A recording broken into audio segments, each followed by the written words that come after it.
নমস্কার, লাইভ নিউজের বিশেষ প্রতিবেদন সোজা সাপটা দীপঙ্করে আপনাদেরকে সবাইকে স্বাগত জানাই। আপনারা জানেন ইতিমধ্যেই কিন্তু আমরা আগামী 2026 বিধানসভা নির্বাচনকে কেন্দ্র করে আমাদের এই বিশেষ প্রতিবেদন শুরু করেছি। ইতিপূর্বেই দুটো এপিসোড হয়ে গিয়েছে এবং এই মুহূর্তে আমরা আজকে যার সাথে আপনাদের সাক্ষাৎ করাবো, আগে তার বিষয়ে কিছু বলেন। এক সময় ধাপিয়ে সফলতার সাথে বামপন্থী ছাত্র যুব আন্দোলন থেকে শুরু করে আজকে ডানপন্থী রাজনীতির এক বিশেষ কাণ্ডারি হিসাবে তিনি ইসলামপুর শহরে উপস্থিত হয়েছেন এবং ইসলামপুরের মানুষের সামনে তিনি একজন শুধু রাজনীতিবিদ নয়, সমাজসেবী রূপেও তিনি মানুষের সামনে নিজেকে উপস্থাপন করতে পেরেছেন। আমরা বলতে চলেছি এই মুহূর্তে পরপর তৃতীয়বার উত্তর দিনাজপুর জেলা যুব তৃণমূল কংগ্রেসের সভাপতি নির্বাচিত হয়েছেন কৌশিক গুণ। তার সাথেই আজকে আমাদের এই সোজা সাপটা দীপঙ্কর বিশেষ প্রতিবেদনে জানব বিভিন্ন রাজনৈতিক কর্মকাণ্ড এবং আগামী 26-এর কি রূপরেখা নিয়ে তিনি চলেছেন। প্রথমেই কৌশিকবাবু, আপনাকে আমাদের বিশেষ প্রতিবেদন যে সোজা সাপটা দীপঙ্কর, সেটাতে স্বাগত জানাই। ধন্যবাদ জানাচ্ছি আপনাদেরকে, লাইভ নিউজকে। আপনাকেও দীপঙ্কর বাবু ধন্যবাদ জানাচ্ছি। আমরা দেবী পক্ষের সূচনা হয়েছে, প্রত্যেককে শারদ শুভেচ্ছা জানাচ্ছি। বিষয়টা হচ্ছে যে একেবারে প্রথম থেকে যদি একটুখানি শুরু করি, আমি আপনার যে রাজনৈতিক বলতে গেলে পরে সূচনা বামপন্থী ছাত্র যুব আন্দোলন থেকে শুরু করে এই মুহূর্তে ডানপন্থী রাজনীতির এক শিরোপায় অধিষ্ঠান করছেন আপনি। কি বলবেন, এই যে পুরো একটা মানে যাত্রাপথ বা পুরো একটা সফর কি খুব সহজ ছিল? না, মোটেই সহজ ছিল না। আমার পরিবার থেকে কেউ রাজনীতি করেনি। আমি যখন ছোট ছিলাম, যখন স্কুলে পড়াশোনা করতাম, সেই সময় বামপন্থী ছাত্র আন্দোলনের সাথে যুক্ত হই স্কুল লাইফ থেকেই। সেই সময় ইসলামপুর আমি হাই স্কুলের ইউনিট সেক্রেটারি ছিলাম। সেখান থেকে উঠে যখন কলেজে যাই, সেখানে আমার ছাত্র রাজনীতি বিস্তারিতভাবে প্রকাশিত হয়। সেখানে আমি তিনবার নির্বাচিতও হয়েছি কলেজ রিপ্রেজেন্টেটিভ হিসাবে। তারপর থেকে অনেক পদও পেয়েছি। কলেজ ইউনিট সেক্রেটারিও ছিলাম, এলসিএসও ছিলাম, লোকাল কমিটির সেক্রেটারিও ছিলাম। এবার আমার বাড়িতে কেউ বামপন্থী আন্দোলনের সাথে যুক্ত ছিল না। আমার দাদুর বাড়ি মানে মায়ের বাড়ি, তারা জমিদার বংশ ঘরানার লোক। তারা সবসময় ডানপন্থী দলই করতো, কংগ্রেসই করতো। তা আমি যখন বামপন্থী করতাম, তো সেই সময় আমাকে, সেই কিশোর অবস্থায় আমাকে বামপন্থী আন্দোলন কিছুটা লড়াইয়ের মুখ মনে হয়েছিল। সেই জন্য আমি কিন্তু তাদের সাথে টাচে ছিলাম। সেই সময় রাজনীতির আঙিনায় আমি নতুন পদার্পণ করে, আপনারা আমার সাথেও ছিলেন, আমার সঙ্গীও ছিলেন। আমি দেখেছি কিছু কিছু জিনিস ওনাদের ভালো লেগেছিল। সেই সময় আমার কিশোর অবস্থাতে আমার বুদ্ধির প্রকাশও সেই সময় হয়নি। কিন্তু বামপন্থী আন্দোলন করতে গিয়ে আমার পারিবারিক যে সাপোর্ট, সেই সাপোর্ট কিন্তু আমি পাইনি। একমত অবস্থা এরকম হয়েছিল যে বামপন্থী আন্দোলন করার জন্য আমার পরিবারের একটাই ছেলে, এক ভাই এক বোন, আমাকে বাড়িঘরও ছেড়ে দিতে হয়েছিল। অনেক সত্য মিথ্যা মিলিয়ে অনেক কেস কামারিও খেতে হয়েছে। আজকে উপরওয়ালার ঈশ্বরের আশীর্বাদে সেই সমস্ত কেস কামারি নেই। আমার নিজের প্রতি এবং উপরওয়ালার প্রতি, ঈশ্বরের প্রতি আস্থা ছিল। সেই সমস্ত কেস থেকে আমি মুক্তি পেয়েছি, আমি জিতেছি। পাশাপাশি 2011 সাল, আমার সালটা মনে পড়ে, বর্তমান যিনি জেলা সভাপতি আমাদের অভিভাবক কানাইয়ালাল আগরওয়াল মহাশয় আমাকে 2010-11 সালে উনি যখন প্রথমবার পালকি ছাপে দাঁড়ায় কংগ্রেস করতেন, তখন একবার ফোন করেছিলেন আমাকে। তার আগেও বিভিন্ন ইলেকশনে, রাজনৈতিক ইলেকশনে তৎকালীন তখনকার আমাদের রায়গঞ্জের সাংসদ দীপা দাস মুন্সি আমাকে ফোন করেছিলেন যে ডানপন্থী তুমি ঘরের ছেলে, তুমি ডানপন্থী দল না করে বামপন্থী ছাত্র সংগঠন করছো কেন? তো পারিবারিক একটা সাপোর্ট ছিল না, আমি যেহেতু বামপন্থী ছাত্র সংগঠন করতাম, আমার পরিবারটাই ডানপন্থী ঘরানার, কংগ্রেস ঘরানার ছিল। তো সেই সময় থেকে কেন্দ্র করে পারিবারিক এবং কলেজ যখন আমি পাস আউট হওয়ার পরে পারিবারিক একটা চাপ, তারপরে এত কিছু চাপের পরে আজকে আমরা কানাইয়ালাল আগরওয়াল, আজকেও চেয়ারম্যান, তখনও তিনি চেয়ারম্যান ছিলেন। সেই সময় ওনার যে কাজ, আমি যখন ছাত্র নেতা ছিলাম, এলসিএস ছিলাম, ইসলামপুর শহরে কোনো ঘটনা ঘটলে আমরা ছাত্র সমাজ সবচেয়ে আগে সেই ঘটনাস্থলে যাওয়ার চেষ্টা করতাম। আমি লক্ষ্য করেছি কানাইয়ালাল আগরওয়াল মহাশয়কে, ছোট থেকে ছোট ঘটনা, সব কিছু ঘটনাতে উনি আমাদের থেকেও আগে আগে চলে যেত এবং সব কিছু ঘটনা দাঁড়িয়ে কোনটা বামফ্রন্টের লোক, কোনটা সিপিএমের লোক, বা কোনটা তখন বিজেপির লোক, তখন তো এইভাবে বিজেপি প্রকাশিত হয়নি পশ্চিমবঙ্গে বা ভারতবর্ষে, এইভাবে প্রকাশিত হয়নি বিজেপি। সিপিএম কংগ্রেস এটাই ছিল সেই সময়। 2011 সালের আগেকার কথা বলছি, তৃণমূল গভর্নমেন্ট 2011 সালে এসেছে। তো এইদিকে তৃণমূল মুষ্টিমেয় কয়েকজন লোক করতো, আমাদের ইসলামপুর বিধানসভায় মুষ্টিমেয় কয়েকজন তৃণমূল লোক করতো, হাতে গোনা 1-2-3 জন করতো। এইভাবে দেখে, কানাইয়াদাকে দেখে এবং আমার ঘরানা, ডানপন্থী ঘরানাকে দেখে চিন্তা করে, বিশেষ করে আমার মায়ের কথা শুনে আমি ডানপন্থী ঘরানায় প্রবেশ করার সিদ্ধান্ত নিই। এবং কানাইয়াদা আমাকে ফোন করেছিল, আমি দীপাদাস মুন্সির কথা না রাখলেও কানাইয়াদার কথা ডাক আমি ফেলতে পারিনি। কানাইয়াদার কাছে আমি যাই, কানাইয়াদা ডেকে নিয়ে যায়, একজন কাউন্সিলরের দ্বারা আমাকে ডেকে নিয়ে যায় ওনার চেম্বারে, বর্তমান যে ওনার চেয়ারম্যানের চেম্বার, সেই চেয়ারম্যানের চেম্বারে আমাকে বলছে, তুমি ভালো সংগঠন করো, তুমি আমাদের সাথে থাকো, বদমাশি করবা না, বাদ বাকিটা তুমি সততার সাথে করো, আমি দেখে নেব। 2011 সালেই ওনার সাথে সেই বিক্ষিপ্ত কংগ্রেস হিসাবে পালকি ছাপে আমরা খেটেছি। আমরা 21,000 ভোট পেয়েছিলাম। সেই সময় আব্দুল করিম চৌধুরী মহাশয় তিনি জিতেছিল। জিতার পর আমরা কিন্তু কংগ্রেসেই থাকি। জোট ছিল 11 সালে, কংগ্রেস আর তৃণমূলের জোট ছিল। সিটটা যেহেতু ইসলামপুর বিধানসভায় আব্দুল করিম চৌধুরী মহাশয় পেয়েছেন, সেই জন্য কানাইয়ালাল আগরওয়াল মহাশয়কে টিকিটটা দেয়নি, পাবেও না, কারণ জোটের প্রার্থী। সেই সময় আমরা কিন্তু কানাইয়াদাকে সাপোর্ট করে পালকি ছাপে খেটেছি। কাটার পরে আমরা 21 না 22 হাজারের মতো ভোট পেয়েছিলাম। তৃণমূল কংগ্রেস জিতেছে। জেতার পরেও আমরা কংগ্রেস করি। তারপরে বিভিন্ন স্কুল নির্বাচনে আমি কানাইয়াদার নির্দেশে ইসলামপুর গার্লস হাই স্কুল নির্বাচন, ইসলামপুর হাই স্কুল নির্বাচন, ইসলামপুর ক্ষুদিরামপল্লী হাই স্কুল নির্বাচন, এই সমস্ত নির্বাচনে আমরা লড়াই করি এবং প্রত্যেক কটা স্কুল সেই সময় কানাইয়াদার নেতৃত্বে, সাবলীর নেতৃত্বে আমরা কিন্তু সেই সমস্ত স্কুলগুলোতে জয়লাভ করি। এখন তো স্কুলের ভোট ব্যাংক বন্ধ। এই চলতে চলতে 2015-তে আমাদের পৌরসভা ইলেকশন হয়। সেই পৌরসভা ইলেকশন কিন্তু আপনারা জানেন, আপনারা ওয়াকিবহলও আছেন।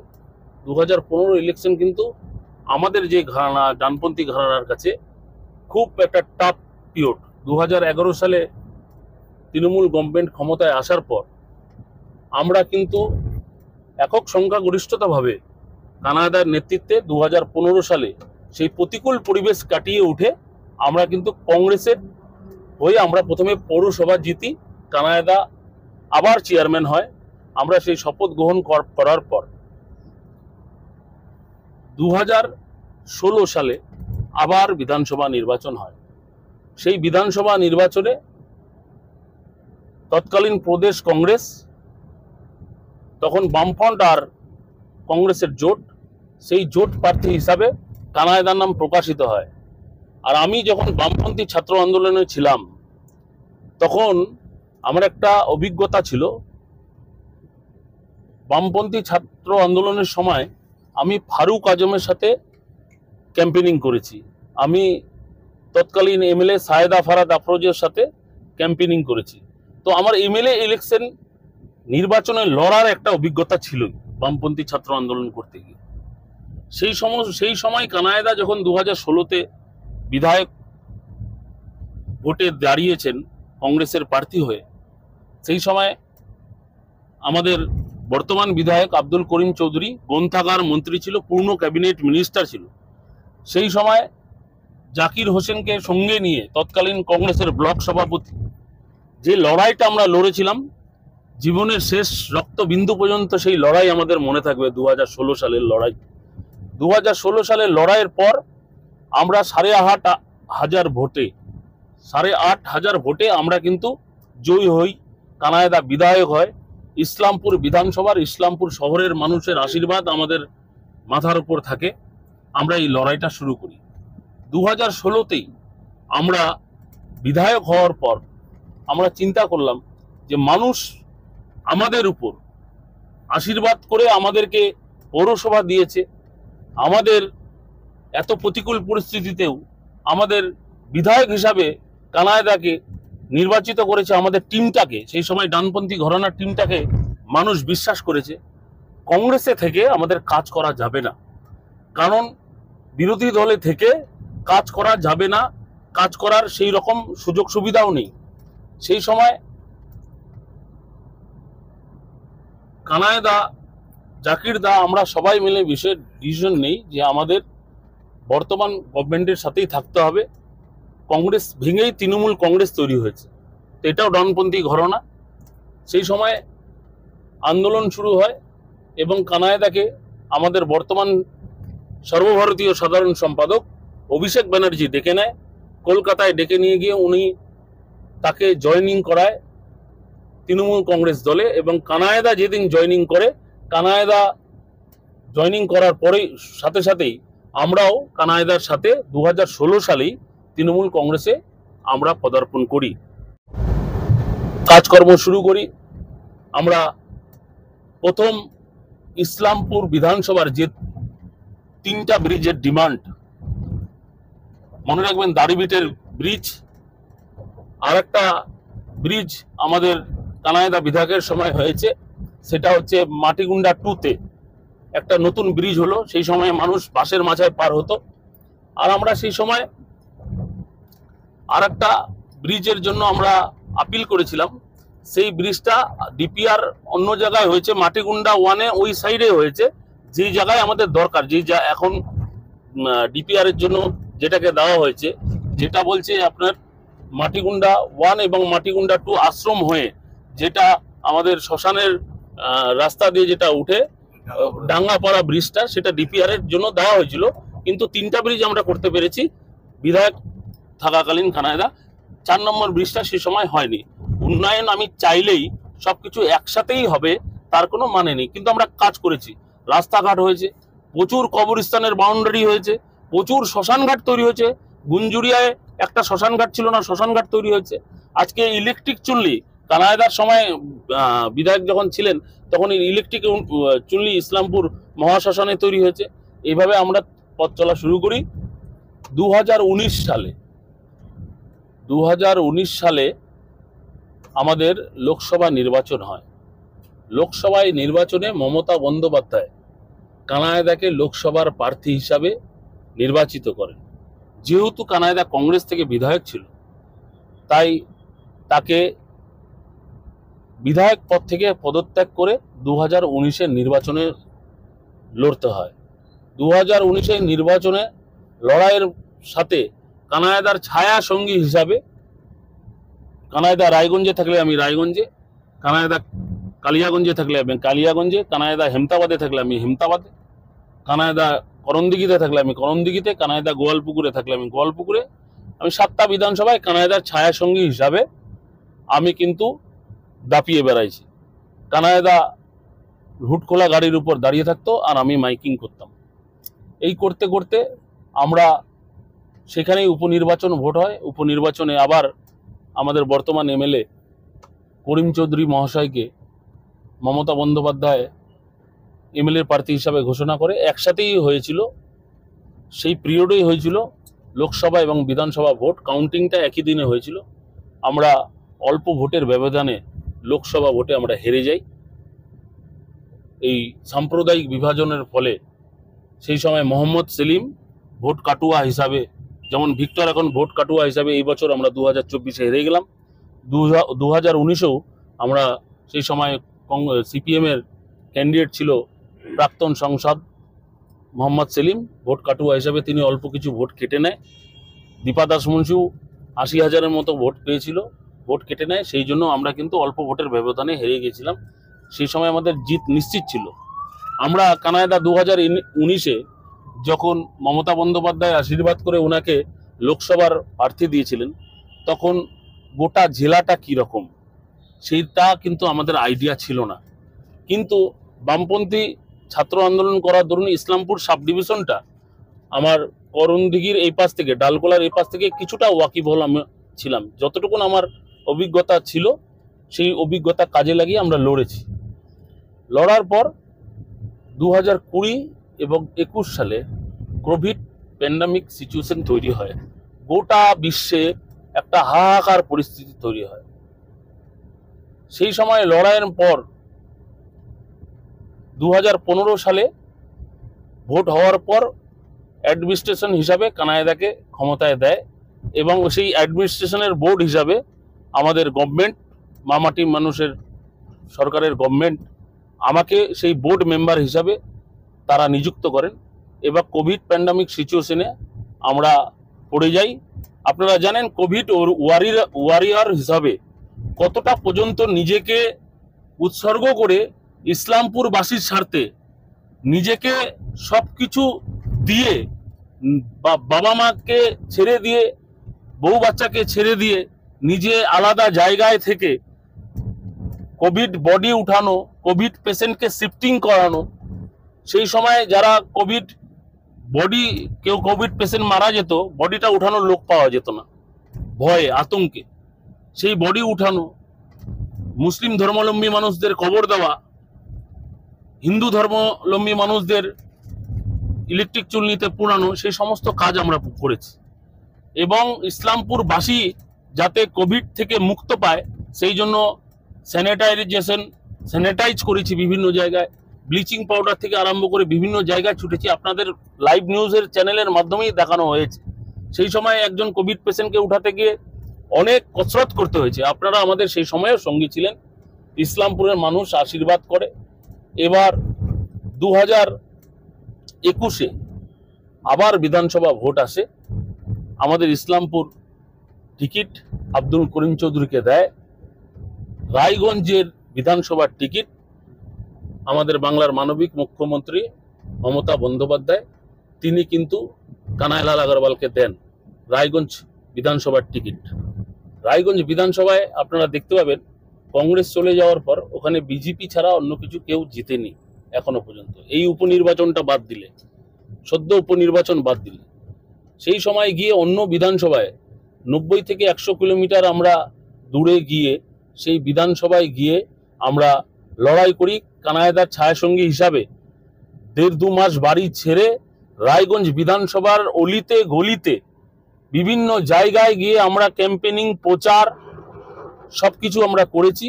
করার পর আমরা কিন্তু লড়াই করে মাত্র 19,000 ভোটে বর্তমান যিনি বিধায়ক কৃষ্ণ কল্যাণী, তিনি তখন বিজেপি থেকে দাঁড়িয়েছিলেন, তার কাছে আমরা হেরে যাই। এবার সেখান থেকে আমরা হারার পরে আমরা আবার ইসলামপুরে আসি। ইসলামপুরে আসার পরেই কানাইদাকে আমাদের বাংলার মুখ্যমন্ত্রী মমতা বন্দ্যোপাধ্যায় ফোন করে, উনি যান ওনার বাড়িতে। সেই দিনই কানাইদাকে জেলা সভাপতি হিসাবে মমতা বন্দ্যোপাধ্যায় কলকাতায় কালী ওনার বাড়ি সামনে থেকে উনি কানাইদাকে জেলা সভাপতি হিসাবে ঘোষণা করে। আমরা প্রত্যেকেই, জাকির দাস সহ আমরা প্রত্যেকেই কানাইদা ফিরে আসার সময় আমরা ওয়েলকাম করি। আমাদের এখানকার কিষানগঞ্জ রেলওয়ে স্টেশনে আমরা ওয়েলকাম করে ওনাকে নিয়ে যাই। তারপর থেকে কানাইদার পথ চলা শুরু হয়। কানাইদার সাথে, কানাইদার আশীর্বাদে, কানাইদার নেতৃত্বে, কানাইদার নির্দেশে আমরা উত্তর দিনাজপুর জুড়ে জেলা তৃণমূল কংগ্রেসটাকে নতুন করে সাজানো, নতুন করে ঢেলে সাজানোর চেষ্টা করি। এই পথ চলাকালীন 2021-এ পর 2022-এ আবার পৌরসভা ইলেকশন আসে। কানাইদার নেতৃত্বে আমরা ইলেকশন আবার লড়ি। আমরা চতুর্থবারের মতো আবার কানাইদাকে চেয়ারম্যান হিসাবে ইসলামপুর পৌরসভার পাই। পাওয়ার পরে আমরা 2021-এ এবং 22-এর মাঝখানে আমার কাছে ক্যামাকি স্ট্রিট থেকে একটা ফোন আসে যে আমার কানাইদার সঙ্গে খাটার দরুন, রাজনৈতিক অভিজ্ঞতার দরুন, যে আমি আমার বাবাকে নিয়ে সেই সময় আমি ব্যাঙ্গালোরে ট্রিটমেন্টে ছিলাম, যে আপনি একটা ভালো দায়িত্ব পেতে চলেছেন, সেই দায়িত্ব আপনাকে সামলাতে হবে সততার সাথে। কে ফোন করেছে আমি তার নামটা আপনাদের সামনে প্রকাশিত করছি না। সেই ভাবে দুদিন পরে আমি যখন যেদিন ব্যাঙ্গালোর থেকে বাড়িতে আসি, সেদিনই প্রথমবার জেলা যুব সভাপতি হিসাবে আমি নির্বাচিত করে আমার দল তৃণমূল কংগ্রেস। তার আগে আমি ইসলামপুর শহর তৃণমূল যুব কংগ্রেসের সভাপতিও ছিলাম 16 সাল থেকে আপনার 21 সাল পর্যন্ত। 21 সালে শেষের দিকে এবং 22 সালের প্রথম দিকে আমাকে জেলা যুব সভাপতি হিসাবে নির্বাচিত করে আমি কাজকর্ম শুরু করি গোটা জেলা জুড়ে। 21-এর পর 22 সালের আপনার সেপ্টেম্বর নভেম্বর মাসে আবার দল আমাকে রাজ্যের সাধারণ সম্পাদক তৃণমূল যুব কংগ্রেসের হিসাবে দায়িত্ব দেয়। যখন যেখানে দায়িত্ব দিয়েছে, দল যেভাবে দায়িত্ব দিবে, আমি দলের অনুগত সৈনিক। আমি মমতা বন্দ্যোপাধ্যায়, অভিষেক বন্দ্যোপাধ্যায়ের সৈনিক। আমি সেইভাবে কাজ করেছি। কাজ করার পর 2023 সালে আবার আমাকে পুনরায় জেলা সভাপতি হিসাবে মমতা বন্দ্যোপাধ্যায়, অভিষেক বন্দ্যোপাধ্যায়ের আশীর্বাদে আবার নির্বাচিত করা হয়। আমি আবার জেলার কাজ করি। 2024 সালের পর 25 সালে আবার আপনারা জানেন তৃতীয়বারের জন্য আবার দল আমাকে জেলা সভাপতি হিসাবে দায়িত্ব দিয়েছে। আমি যতদিন এই পদে থাকবো বা দল কোনো পদে রাখবে, আমি সততা নিষ্ঠার সাথে মমতা বন্দ্যোপাধ্যায়, অভিষেক বন্দ্যোপাধ্যায়ের সৈনিক হিসাবে কাজ করে যাব। আমার আইডল পার্সন হচ্ছে অভিষেক বন্দ্যোপাধ্যায়।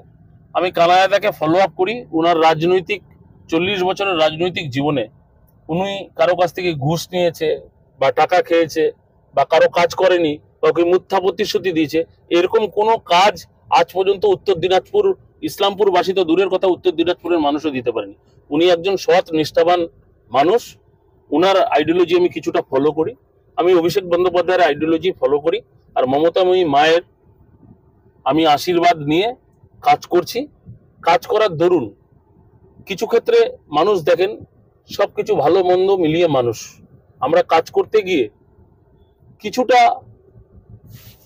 আমাদের ভুল হতে পারে, কিছুটা ত্রুটি থাকতে পারে। সেই সমস্ত ত্রুটিটা যেন না থাকে, কাটিয়ে উঠে আমি 24 ঘন্টা দলের স্বার্থে নিজেকে কিন্তু আমি নিয়োজিত করে কাজকর্ম করার চেষ্টা করছি। বিষয়টা হচ্ছে গিয়ে যে এই যে একেবারে বামপন্থী রাজনীতির যেটা একেবারে ছাত্র যুব একেবারে গোড়া, সেখান থেকে দেখে ডানপন্থী ছাত্র যুব আন্দোলন এবং তারপরে বিভিন্ন পদ আপনি খুবই দায়িত্বের সাথে মানে পালন করেছেন। কিন্তু তারপরেও আপনার কি কোনো জায়গায় একটা বিষয়ে মনে হয় না যে এই যে যুব তৃণমূলটা আপনি প্রায় 3-3 বার সভাপতি নির্বাচিত হলেন, তারপরেও ও মানে কোনো জায়গায় হয়তো কোনো খামতি থেকে গেছে, যার কারণে একটা গোষ্ঠীকন্দল সবসময় মাথা চাড়া দেয় আপনাদের এই যুব তৃণমূলে? দেখেন, আমি একটা দায়িত্ব নিয়ে আপনাকে একটা কথা বলছি। আমি বলবো আমার দলে কোনো গোষ্ঠী কন্দল নেই, তাও নির্বিচারে আপনি বিচার করে দেখবেন। আমি দায়িত্ব নিয়ে বলছি, তৃণমূল যুব কংগ্রেসে কোথাও যদি কোথাও গোষ্ঠী কন্দল থাকে এই মুহূর্তে আমি তৎক্ষণাৎ দলকে জানিয়ে নিজের রেজিগনেশন দেব। আমি দায়িত্ব নিয়ে বলছি, একমাত্র তৃণমূল যুব কংগ্রেসেই যতক্ষণ থাকবো ততক্ষণ সততা নিষ্ঠার সাথে করব, কাউকে বঞ্চিত করব না। যে যোগ্য ব্যক্তি সে পদ পাবে, যে পদ নিয়ে নিজেকে আহম্বড় ভাব দলকে ব্যবহার করতে চাইবে, আমি অন্তত পক্ষে তাকে প্রশ্রয় দিব না। আমি নিজেও করিনি, আমি নিজেকে ডাউন টু আর্থ রাখার চেষ্টা করি। আপনি জানেন আজকে আমরা গাড়িতে যাচ্ছি, কিন্তু আমি তৃণমূল যুব কংগ্রেসের জেলা সভাপতি। আমি হাটে বাজারে স্কুটি নিয়ে যাই, আপনাদের সাথে কথা বলি, চায়ের দোকানে যাই, কখনো পায়ে হেঁটে যাই। এর আগে অনেক সভাপতি ছিল, তাদের সাথে আমার সমীকরণটা মিলাবেন, দেখবেন অনেকটা ডিফারেন্স পাবেন। এটা আমি দায়িত্ব নিয়ে বলবো। আমি তৃণমূল যুব কংগ্রেসে কোনো গোষ্ঠীদ্বন্দ্ব হতে দিইনি। আজকে ইটাহার থেকে চোপড়া, কালিয়াগঞ্জ, করণদিঘি সব জায়গায় তৃণমূল যুব কংগ্রেসের সাবলীল নেতৃত্ব তৈরি হয়েছে। আজকে একটু কম বয়সী, একটু মাঝারি বয়সী লোকদের নিয়ে কিন্তু তৃণমূল যুব কংগ্রেস এখন শক্তিশালী আছে। আমরা কিছুদিন আগে আমাদের 21শে জুলাই যে প্রস্তুতি সভা ছিল, বর্তমান জেলা সভাপতি উনি স্বীকার করেছেন, জেলা পরিষদ ভবনে হয়েছিল হল ঘরে, 500 জনের সিট ছিল। সেই জায়গায় একদিনের নোটিশ, দুদিনের নোটিশে আমরা 500 জন কেন, আমরা 1000-এর বেশি যুব কর্মীরা সেখানে উপস্থিত হয়েছে। আমরা জায়গা দিতে পারিনি, তাদের কাছে ক্ষমা চেয়েছি। তাদেরকে অনেককে টিফিন দিতে পারিনি। আমাদের আশাটা এত ছিল না যে 500 জনের আমরা অ্যারেঞ্জমেন্ট করব, সেখানে 1000 জনে পরিণত হয়েছে। তো দুদিনের নোটিশে তৃণমূল যুব কংগ্রেস এত মানুষ যদি উপস্থিত হতে পারে, তাহলে তার মানে বুঝুন যে সংগঠনটা কতটা শক্তিশালী। আর বর্তমানে আপনাকে একটা কথা বলবো, মাদার তৃণমূল কংগ্রেস, মহিলা তৃণমূল কংগ্রেস, আইন টুটিসি তৃণমূল কংগ্রেস, তার থেকে সবচেয়ে বেশি যদি করা কঠিন যে কংগ্রেসটা, তার নাম হচ্ছে তৃণমূল যুব কংগ্রেস। ছাত্র পরিষদের ইউনিয়ন আছে, আইন টুটিসির শ্রমিক সংগঠন আছে, মহিলা তৃণমূল কংগ্রেসের লক্ষ্মীর ভান্ডার আছে। মাদার তৃণমূল কংগ্রেসের কথা বাদই দিলাম। তৃণমূল যুব কংগ্রেস যারা করে, তারা বুকে সাহস, আলাদা আবেগ, উদ্দীপনা নিয়ে কাজ করে, নিঃস্বার্থভাবে কাজ করে। যারা তৃণমূল যুব কংগ্রেসের সৈনিক, তাদেরকে নিঃস্বার্থবান হতে হয়। তারা মাদার তৃণমূল কংগ্রেসের সবচেয়ে শক্তিশালী পিলার হিসাবে দাঁড়ায়। আজকে দেখবেন যে জায়গায় নির্বাচন হয়, তৃণমূল যুব কংগ্রেসের সৈনিকরা বিনা স্বার্থে গাছে উপরে উঠে তৃণমূলের ঝান্ডা লাগাচ্ছে, পোস্টার লাগাচ্ছে, ব্যানার লাগাচ্ছে। তার বিনিময়ে তারা 4 আনা পয়সাও পায় না।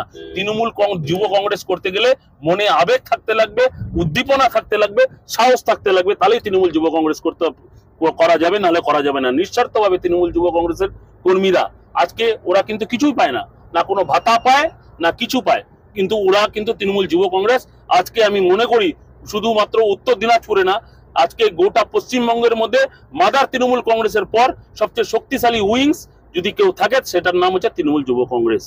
বাবু, আর একটা বিষয় আপনার কাছে জানতে চাইবো। বিষয়টা হচ্ছে যে যখন মনে করেন যে ত্রিস্তর পঞ্চায়েত নির্বাচন হচ্ছে, বা মনে করেন যে পৌরসভা নির্বাচন হচ্ছে, বা এই যে সামনে 26-এর বিধানসভা নির্বাচন রয়েছে, সে সময় আপনাদের যে ফলাফল ইসলামপুর বিধানসভা অনুযায়ী বা ইসলামপুর শহর অনুযায়ী, কিন্তু একটা সময় দেখা যায় যে যখন লোকসভা নির্বাচনটা আসে, সে সময় ভোটগুলো কোথায় চলে যায়? এই বিষয়টা একটুখানি যদি খোলসা করে বলেন, একটু দর্শকদের তারাও জানতে চায় যে লোকসভা নির্বাচনের সময় কেন এরকম এই ডাউনফলটা দেখা যায়, যে না কোনো ওয়ার্ড বা না কোনো মানে গ্রামাঞ্চল, কোনো জায়গা থেকেই তৃণমূল কংগ্রেসকে সেরকম ভাবে দেখা যায় না উত্তর দিনাজপুর জেলাতে। কি বলবেন? দেখেন, উত্তর দিনাজপুরটা আপনি করণদিঘি থেকে যদি শুরু করেন চোপড়া, এটা গোটা ভারতবর্ষের এই জায়গাটাকে চিকেন নেক বলা হয়, আপনারা জানেন।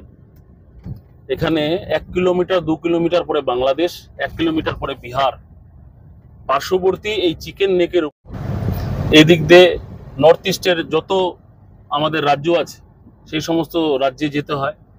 এই বিভিন্ন ভাষাভাষীর করার দরুন লোকসভা ভোটে কি হয়,